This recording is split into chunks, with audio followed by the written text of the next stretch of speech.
Si t'es en terminale spec, t'as compris à l'inégalité de bien-aimé de Chebyshev, reste ici, on reprend tout en quelques minutes. Alors, l'inégalité de bien-aimé de Chebyshev, qu'est-ce qu'elle nous dit? En plus que le nom soit affreux à écrire et à prononcer, elle nous dit la chose suivante. Pour tout réel A, la probabilité que la valeur absolue de x moins l'espérance de cette variable aléatoire soit supérieure ou égale à A est inférieure ou égale à la variance de la variable aléatoire x sur A au carré. Alors, cette formule fait extrêmement peur, on ne sait même pas ce qu'elle veut dire. C'est pour ça qu'on va direct passer à un exemple. Donc l'exemple, c'est un extrait du sujet de bac de l'année dernière, jour 2, que j'ai vite fait modifier. Donc je vous l'affiche à l'écran. On admet donc qu'on a une variable aléatoire T1 qui suit une loi de probabilité d'espérance E de T1 40 et d'écart type sigma T1 10. On a une variable aléatoire T2, on nous donne pareil son espérance qui est de 60 et son écart type qui est de 16. On admet que les variables aléatoires T1 et T2 sont indépendantes et on note la variable aléatoire T qui est en fait juste la somme de T1 et de T2. Première question, on nous demande de déterminer l'espérance de E de T. Donc c'est parti. On a E de T et on sait que T c'est T1 plus T2. Donc c'est parti, on l'écrit. Et par linéarité de l'espérance, en fait, ça c'est juste égal à E de T1 plus E de T2. Et ça, on nous les donne dans l'énoncé. Ça fait tout simplement E de T1 nous dit que c'est 40. E de T2 c'est 60. Donc l'espérance de T, elle est égale à 100. Fin de question. On passe à la question 2. La question 2, montrer que la variance V de T de la variable aléatoire T est égale à 356. Donc c'est parti, V de T, c'est égal à... donc on sait toujours que T c'est T1 plus T2. Et une information capitale, c'est qu'on nous dit que T1 et T2 sont indépendants. Donc en fait, la variance va suivre la même linéarité que l'espérance. Ça c'est superbe.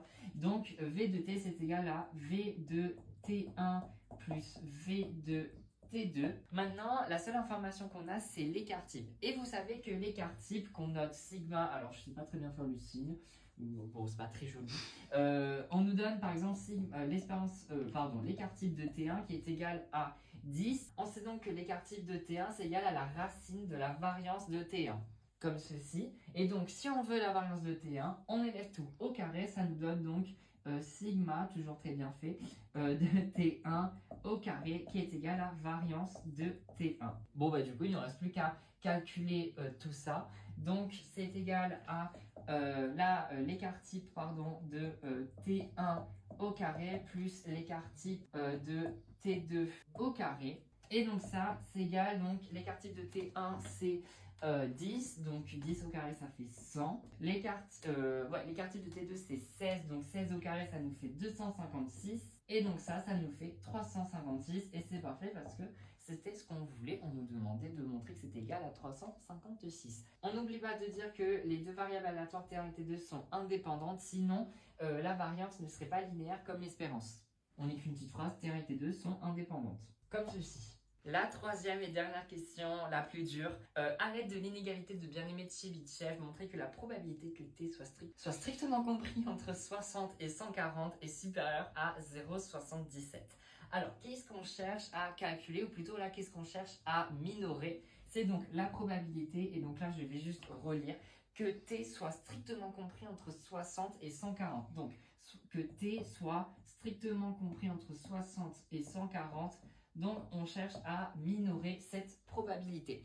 On va se focaliser donc sur cette partie, sur le 60 strictement inférieur à T strictement inférieur à 140. Et pour venir appliquer l'inégalité de bien-aimé de Chebyshev, on sait qu'il faut qu'à un moment, il y ait l'espérance qui arrive. Et donc, on va venir soustraire T à l'espérance justement de T. Et donc, si on fait ça au milieu, il faut qu'on fasse ça de part et d'autre. Ça nous donne donc moins 40 strictement inférieur à T moins E de T, petit point. On peut écrire l'espérance comme ça en mettant des crochets, mais l'écriture avec des parenthèses fonctionne très bien aussi.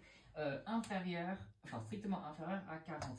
Et là, on peut mettre la valeur absolue parce que d'un côté, on a moins 40 et de l'autre, on a 40. Donc en fait, on peut écrire que la valeur absolue de T moins E de T est strictement inférieure à 40.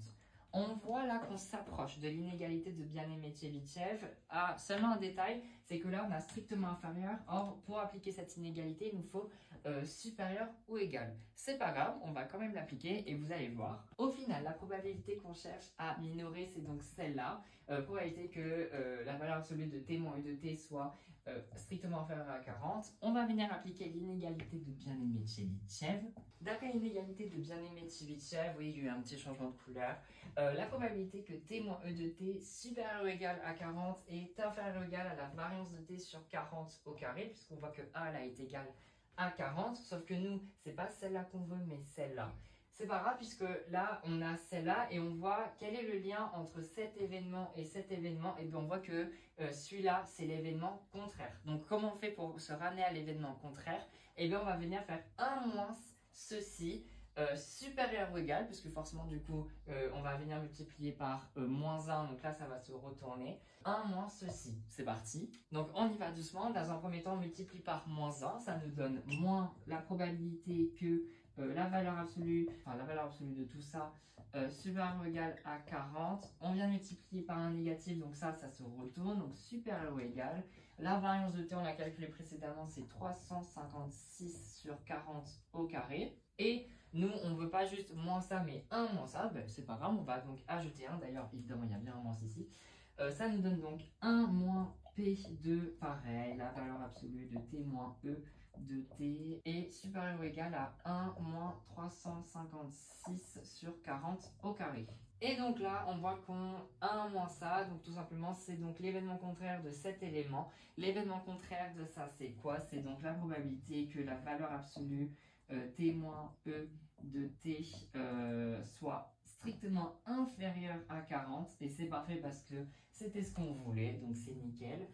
Soit supérieur ou égal, et donc ça on le calcule, ça fait donc 0,77775, et nous on cherchait à démontrer que ce soit supérieur à 0,77, et bien voilà, c'est bon, puisque ça 0,7775 c'est strictement supérieur à 0,77.